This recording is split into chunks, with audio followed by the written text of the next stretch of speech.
Evening everyone, welcome to the June executive meeting. Slightly lighter agenda than we had last month. And welcome to Nathalie, that's going to keep me straight up here. We've let Nick Stevens away for a well-deserved long weekend. First item, apologies for absence. I think we're all here, so none of that. Is that correct? Yeah, that's correct. Minutes of the last meeting. Anybody want to query those, or are we good? Councillor Garrett, please. Thank you, Leader. I have spoken to the monitoring officer, and she suggested this was the best time to bring this up, and I'm aware of what I'm about to say. I need to be careful what I say, so I will also do so.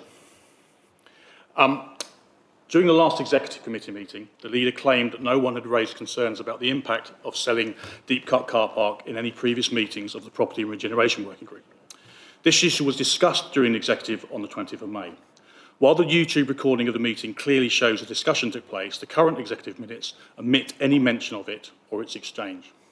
References were made from the minutes of the 8th of November, the 13th of December and the 31st of January. While those meetings addressed the topic of Wood End, I knew I'd raised concerns earlier and I was not alone. The minutes of the previous Property and Regeneration Working Group meetings are available to all members.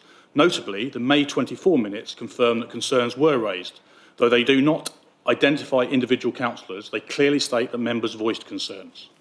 Following the Leader's prepared statement on the 20th of May, I was not permitted to respond, though I provided a point of clarification. My recollection of events differed from his and other executive members. After reviewing earlier minutes, I can now competently refute the claim that there was a unanimous agreement from the outset regarding the investigation of Wood End Car Park. Over the past year, the original working group has split into two separate groups before being reunified, which may explain why some members do not recall the full timeline of discussions. However, the May 2024 meeting occurred before the working group was divided. At that time, I was the only member of a group that was not part of the administration. Additionally, during the May 2024 meeting, the portfolio holder was absent and substituted by another executive member. While I accept that the minutes cited by the Leader accurately reflect the meetings in question, they should also acknowledge that comments and reservations raised beforehand. For the sake of transparency and accountability, the record should clearly reflect that concerns were voiced as soon as the idea of selling the car park was introduced. After my clarification on the 20th of May, the Leader again referred only to selected minutes and asked the Executive whether their recollections differed from his. Unsurprisingly, they did not, likely because the May 24 meeting was included in their review, wasn't included within their review. Even so, this evening I welcome the opportunity to set the record straight and provide a more complete picture. Hopefully the executive minutes will be revised to ensure an open and transparent account of the events, and I have a copy of dead minutes here with the highlighted paragraph if you so wish to see it. Thank you.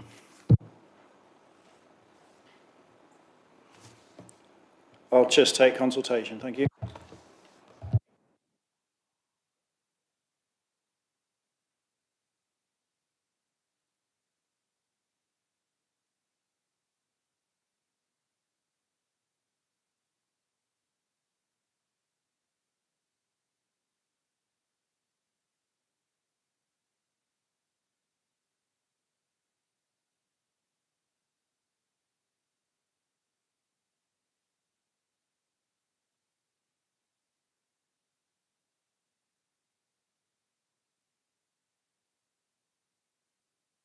Thank you, Councillor Garrett. I don't think there was a question in there, was there?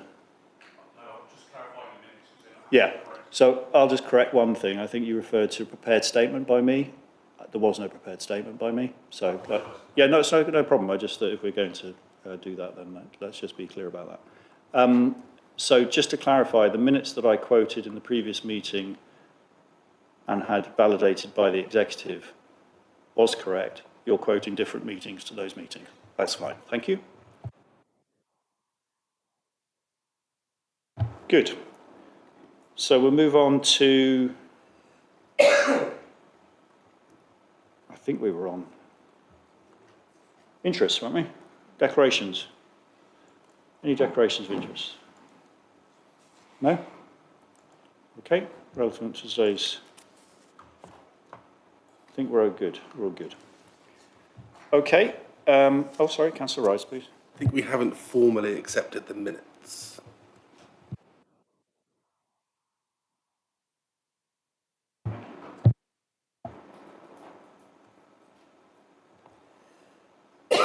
Did I get to declarations of interest before we got there? Or before Councillor Garrett cut in? I can't remember. No, I don't think I we did. were on- Did I even get to minute? You would introduce minutes.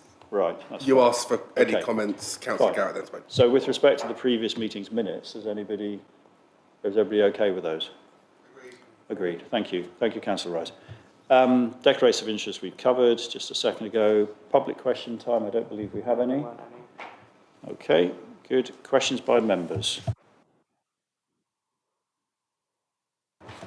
Councillor Garrett just beat you, Councillor Rowland, so ladies first on this occasion, but if you're faster on the draw next time, we'll switch. You're right. There's, right. Yeah, in view of the LGR comments that were made today and the review that's being done, for those that don't see your video, what are the best ways for the public and other bodies that are interested to give their opinions? Thank you, Councillor. Can you just, thank you. Yeah, so maybe just to update members and the general public that are watching, the relevant minister organised a short briefing with council leaders in Surrey yesterday and took us through what would be proposed in the ministerial statement today. There were no, no changes from that as you would expect, but it gave us the opportunity to ask some questions.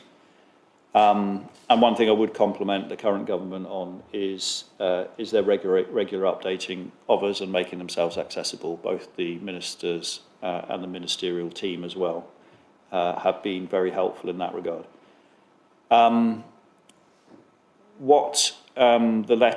minister then followed up, yesterday was Baroness Taylor, I think today was Jim McMahon, the relevant minister. The minister then followed up today with a letter which scoped out how they were going to approach local government reorganisation in Surrey.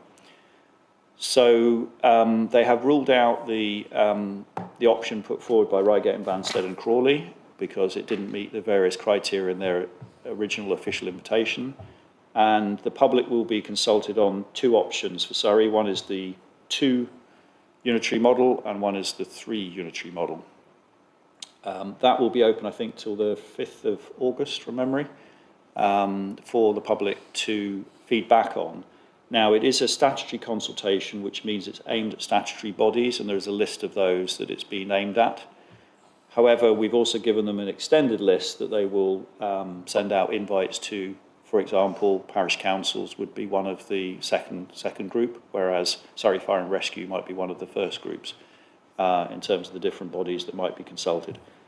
So they will be invited to feedback on the 2 different proposals with a view to assisting the minister in their decision making later in the year. We envisage the decision making to be the middle of October, the decision to be made middle of October, though every time we have a meeting with the minister or the ministerial team, it drifts by 2 weeks. So the less meetings we have, the less it will drift. To answer your question, though, Councillor Garrett, the links are on the council website, and it will stay there in the banner of the Surrey Heath Borough Council website for people to click through, and then they'll be able to access Citizen Space, and they will then be able to complete the consultation detail and give their feedback on the proposals. The detail of the proposals are also on our website, and there is also local government reorganisation website that's been put together for the 9 districts and boroughs that support 3, and there is another website for the Surrey and 2 district and boroughs that support 2. So the idea is that the members of the public, stakeholder groups such as neighbourhood forums, etc., can all feed in, any stakeholders can feed in their comments and observations about the merits of the 2 proposals. And then that will be part of the decision making. Hopefully that gives you what you need.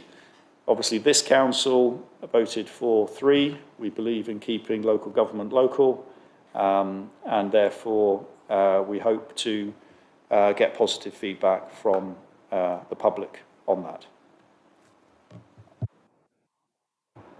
Please. Yeah, thank you. So just to clarify, basically, members of the public can give their views, and they do that through the Surrey Heath website. And certain people, like, as you said, Parish Council, they will be actually contacted, will they? So when you go to the Surrey Heath Borough Council website and click through to local government reorganisation, it will then take you to a separate link which takes you to Citizen Space. Citizen Space is a system used by the government to capture consultation information. So anybody can go in there and give feedback on the proposals. Members of the public, it's obviously they'll be sort of reactive to that, have to go about and do it themselves. Whereas some bodies will get an invite directly from the government to do it. In theory, everybody's feedback is equal, but I think we probably recognise that some statutory bodies will have a bigger weighting in terms of their feedback, in terms of the ministerial decision making. Okay? Yeah, thank you. Is it connected with this, Councillor Garrett? Because if not, it's Councillor Rowlands. Thank you. Thank you, Chair.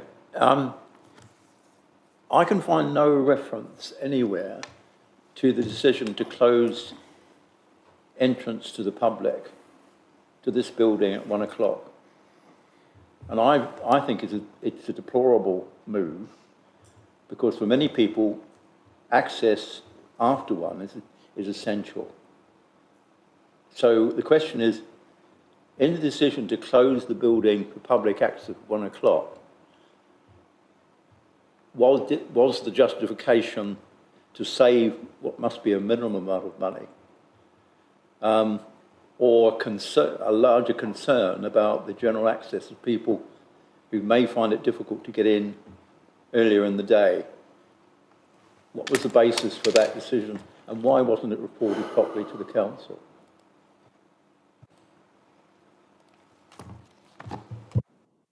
Thank you. I don't know, Councillor McIntyre, are you across this one or not? You're looking like a deer in the headlights there in terms of because it's customer service initiative, but if not, I'll sub in. Yeah, thank you.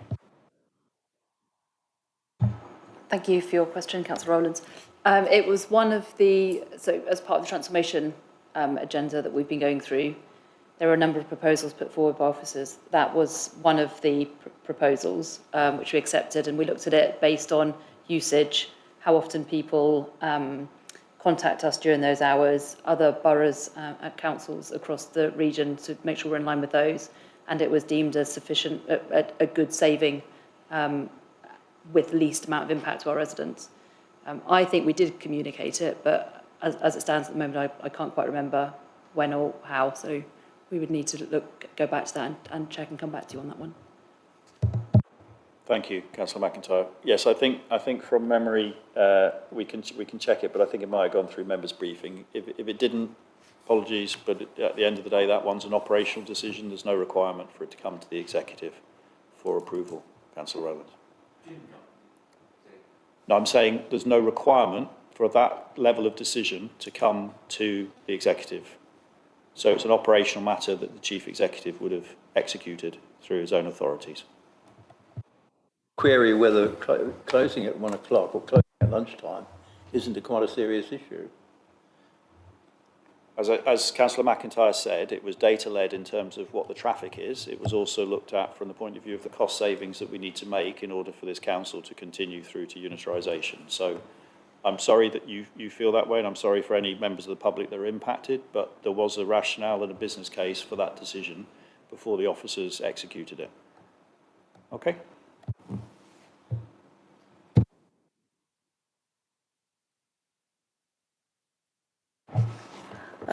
Thank you, Chair. Just to confirm that that decision, I understand it was publicised quite extensively before it happened. The decision to close at 1 p.m, the main reception, was actually made quite a few months back and only implemented recently. And there was ongoing publicity that it was going to take place. And it's obviously part of the Council's transformation programme. But I can look into that and write to you with precise details about the publicity and when the decision was made and then implemented That would be helpful. Thank you, Ms Boateng. Any others? Councillor Garrett, please. Thank you, Chair. I think this probably is Councillor Asprey's area of expertise, and I better declare an interest because it relates specifically to me, but I've got a concern that it might be wider. It relates to the multi-park payment portal. Currently, I do owe the council £7.40 from the 19th of May and £5.20 from the 26th of May.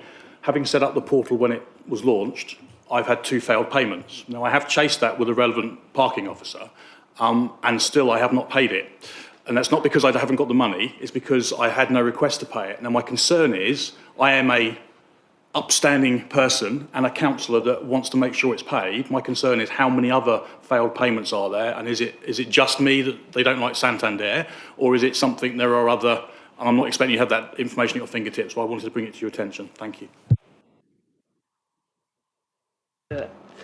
Thank you for the question. I don't have an immediate answer onto it. I will have to go back, obviously, and have discussions with Mr Burns on how that works. Since the implementation of the new system, I think it may be kind of one of the teething issues, but I will get back to you.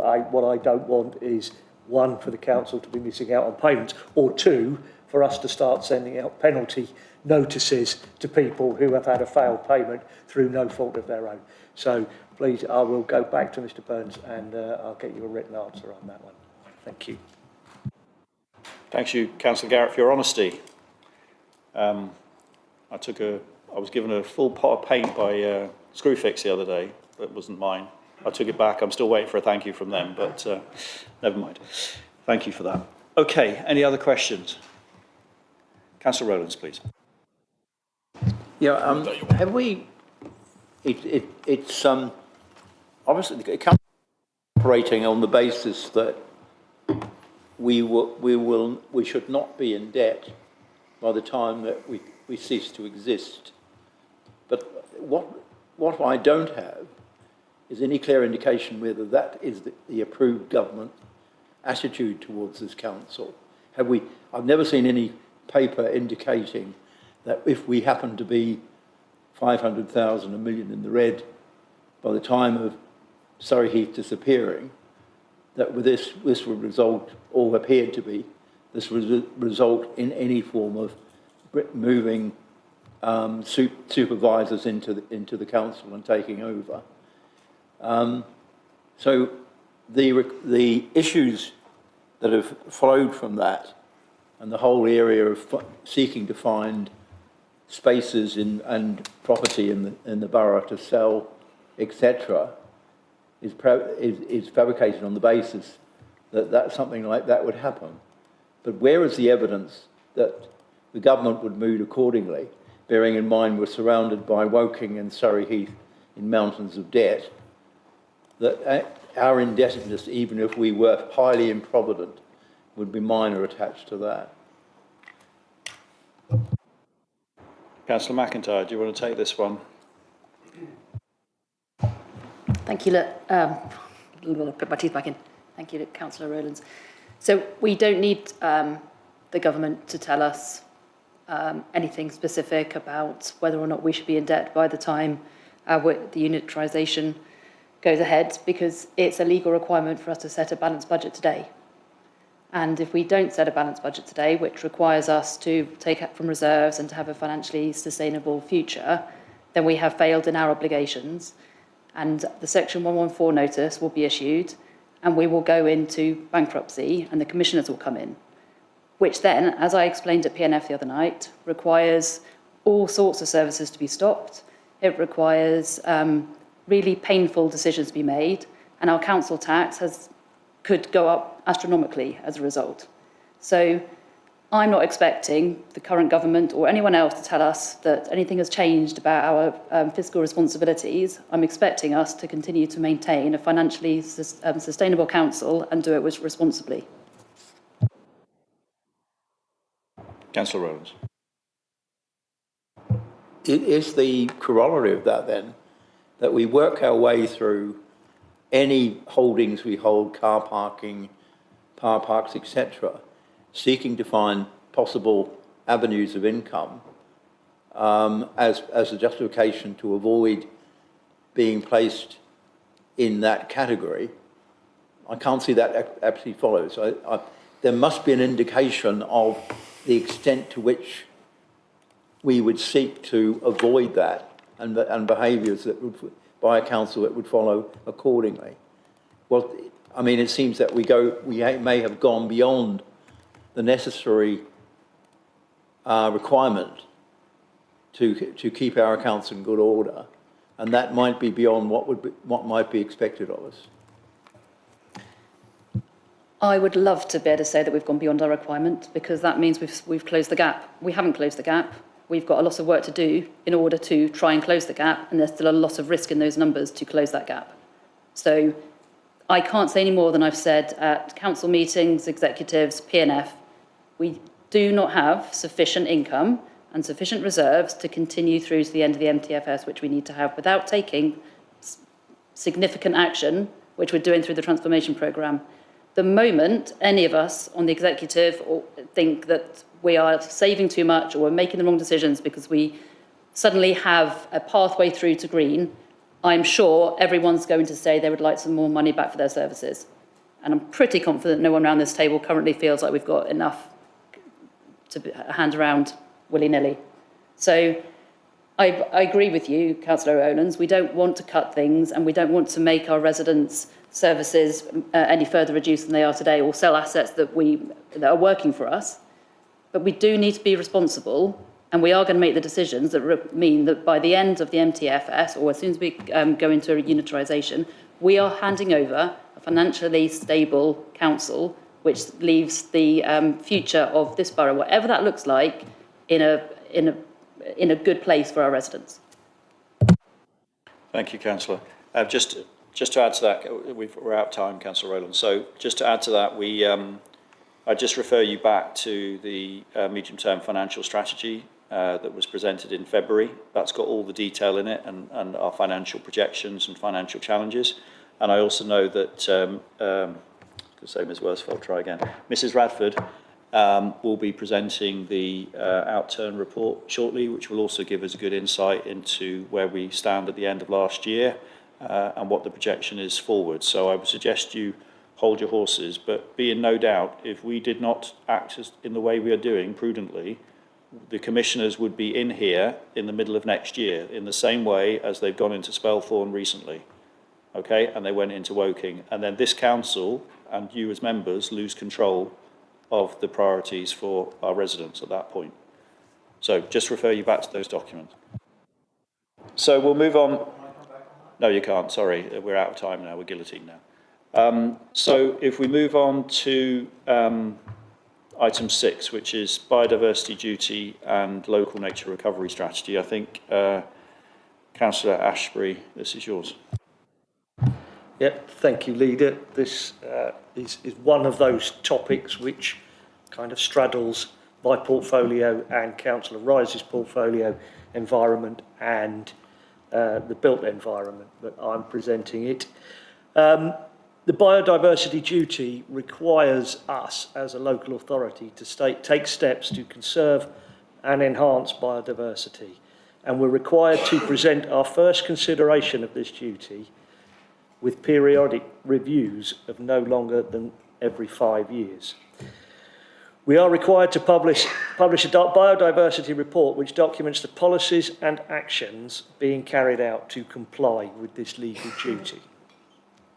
This paper looks at our proposed objectives and actions in the areas of planning policy, planning application decision making, biodiversity net gain monitoring, investigating the use of the Windlemere Sang as a biodiversity gain site, management of our green spaces, our property and public realm projects and the impacts they have, and our partnership working with other bodies, particularly taking part in the consultation and the development of the local nature recovery strategy currently being developed by Surrey County Council.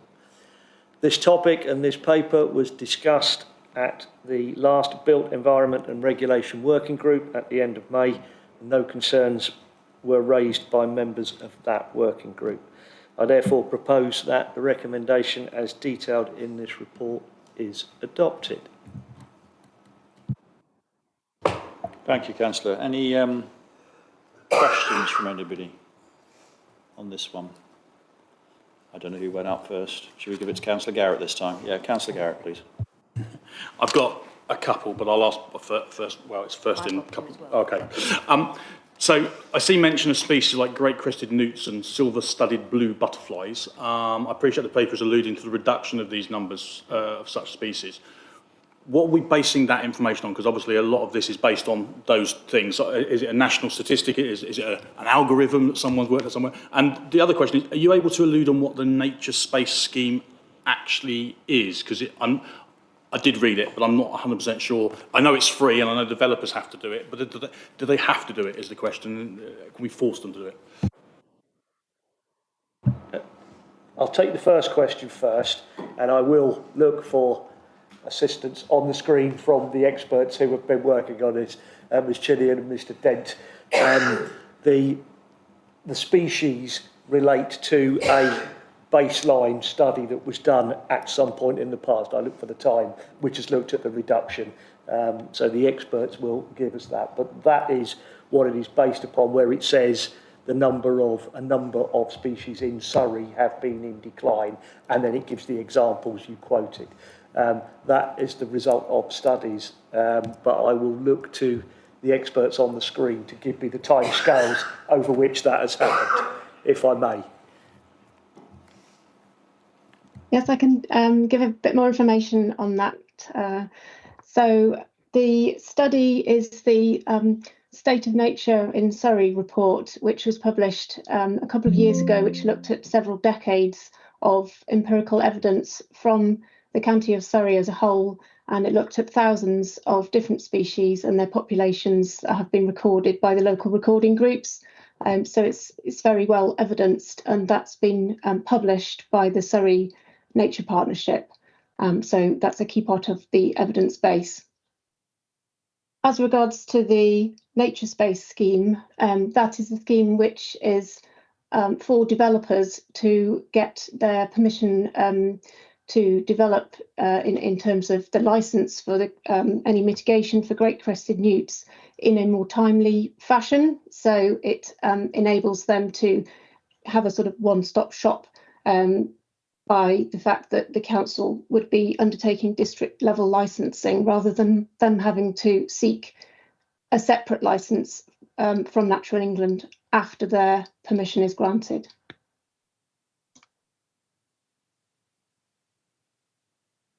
Thank you. Other questions? Please, Councillor Glover. Yeah, I've got two questions. Firstly, 120, it says in Surrey Heath, the prime focus is likely to include reconnecting that heathlands and restoring natural habitats, etc. And I wondered what sort of practical things were going to be done for this reconnecting the heathlands. So you can try and join up, say, Bagshot Heath with Chobham Heath, you know, when you've got the M3 in the middle and all those sort of things. You're going to phone a friend on this one? I will phone a friend in a moment. I will phone a friend to find out the comment, but the idea is not to develop everywhere, but to leave pockets where we can join the heathlands up. I will go back to the experts to give more detail on that, if I may. So in terms of habitat reconnection, in terms of the heathlands specifically, then there's in some areas possibilities where areas that have become more dominated by Scots pine, for example, could be managed more proactively for their sort of heathland plants, and the increased area of heathland areas could be sort of an objective through that kind of activity. And generally sort of the connection of ecologically valuable areas by the preservation of corridors and those kind of priority corridor areas is what the strategy seeks to do. Thank you for that. My second question was, I read the report, thought this has got lots and lots of good stuff in it. Then I thought, well, how are we going to afford it? So I read the 151 section, which says it's going to be cost neutral, and in fact, we might make money from it. So I wondered, A, could you explain a bit more about how we make money, and if we could actually use this as a source of making even more money. Thank you this evening for some wonderful questions on this paper. The thinking on when it comes to making money, it's not about making money per se. It is about covering the cost. The current thinking that is being looked at is using the Windermere Sang as a biodiversity game site that developers could basically buy biodiversity credits from us on that site, and that's how we would potentially get some income into it. I'll look to Ms Chinian and Mr Dent for any further clarification that they have on that, but that project, I will have to say, is currently in its infancy. It is likely to be 12, 18 months away before we are ready to present that as a project. Unless the guys on the screen tell me I'm being too pessimistic. Hi, yeah, thanks for the question. So officers are currently working through the business case for the site, and we are going through that evaluation stage. So as Councillor Ashby has said, we are sort of a while from determining that and putting that into action, and a decision report will be available as and when we've gone through that exercise. There wasn't a massive amount more to add to that, other than to say, yeah, that the site's really aimed at being cost neutral across from selling the units that we generate, and they're not particularly aimed at profit maximisation in that way. In fact, we're sort of, as local authorities, limited in the amount that we can do around that. But as I said, we're still working through that, and we'll provide a full report as and when we finish that exercise. Thank you. Councillor Garrett, please. This is my second and last question. So page 32 of the full document, I think it's page 22 of the paper. The paper was dated February 25, and there's a number of things like the off-site biodiversity units timeframe of June 25, green space management timeframe of April 25. So there's a few there which have now passed since the report is done. Is there any updates on that, or are we still waiting for some sort of updates on that? Thank you.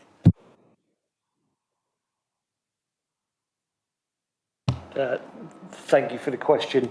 I don't have updates on those where we have dates by April as yet. I can make sure we get the document updated as it's issued out to the public. Thank you.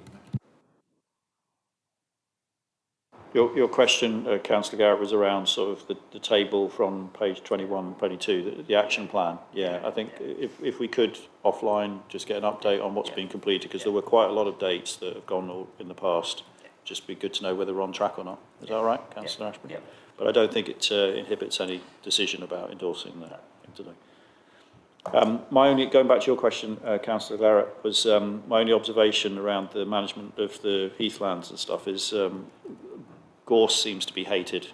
I see a lot of gorse getting pulled out by the people managing the various locations. So that might be one example of how they're kind of proactively trying to encourage the species to do their thing. Yeah.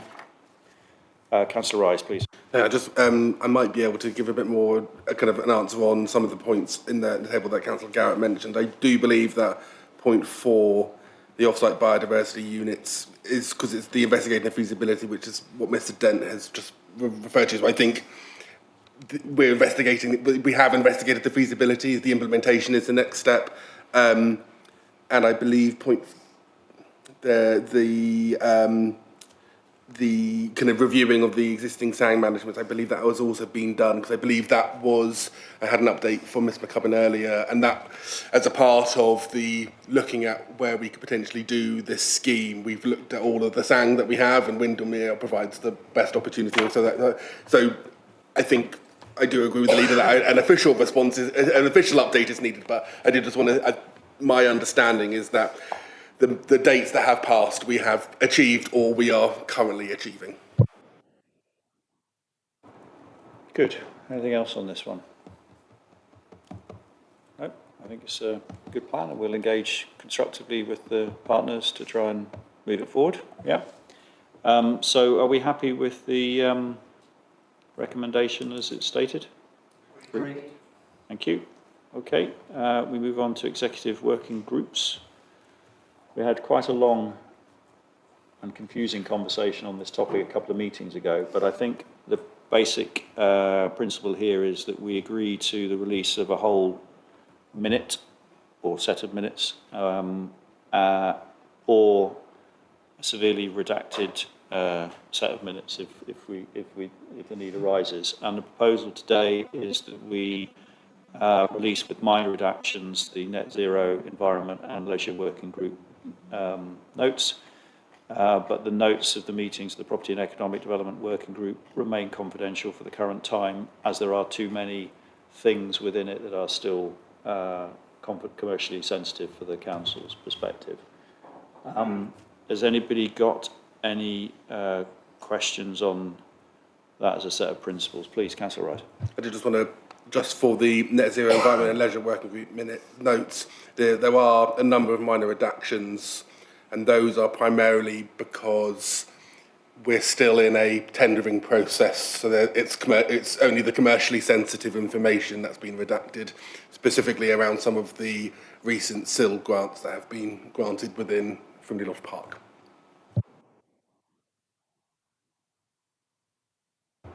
Okay. We happy with the proposal in principle? Any questions on that? No? Oh, please, Councillor Rowlands.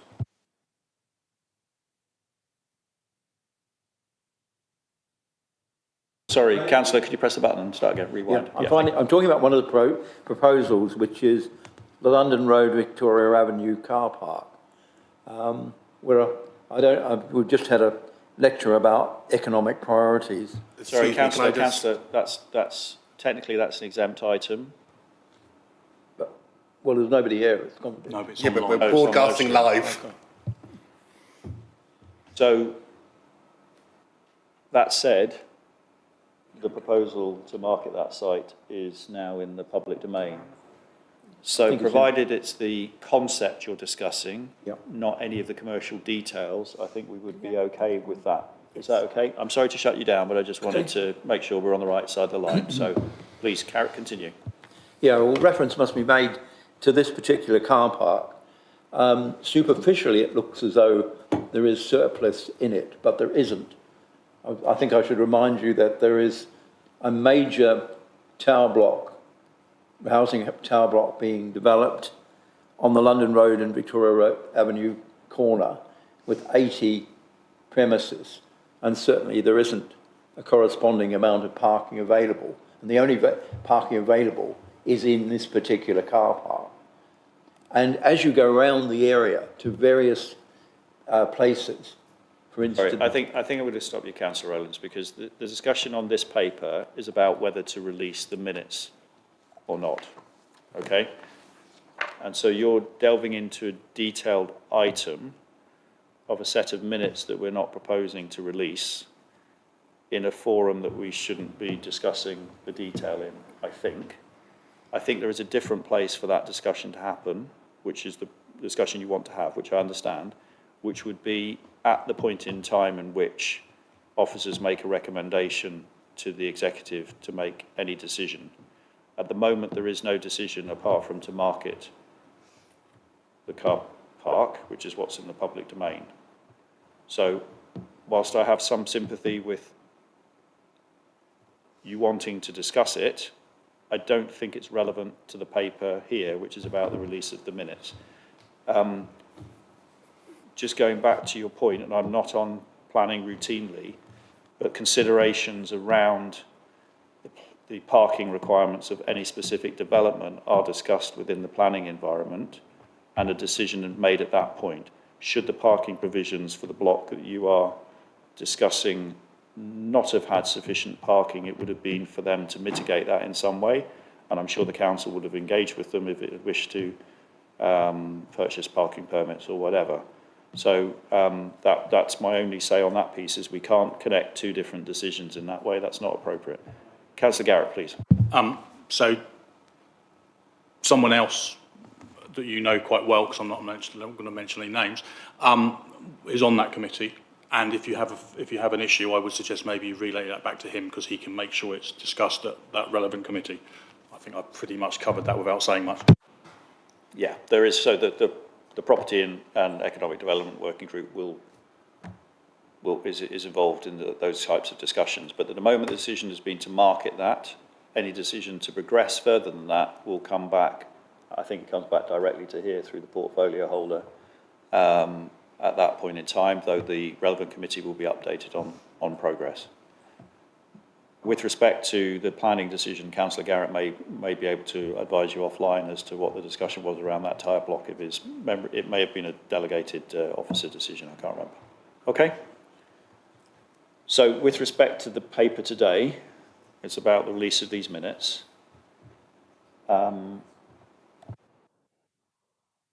Okay, so it's with respect to the release of these minutes, and so the proposal is, as documented, that we go forward with. Obviously, as we've stated before, as time moves on a little bit, the subsequent minutes of particularly the Property and Economic Development Working Group would be released, but at the moment both of those have too much commercially sensitive information in them. Are we agreed with the resolution as documented? Thank you. Just to confirm, it's the release of the net zero environment leisure, and then we're deciding not to release the property and economic development. Thank you. Correct. As documented. That's perfectly.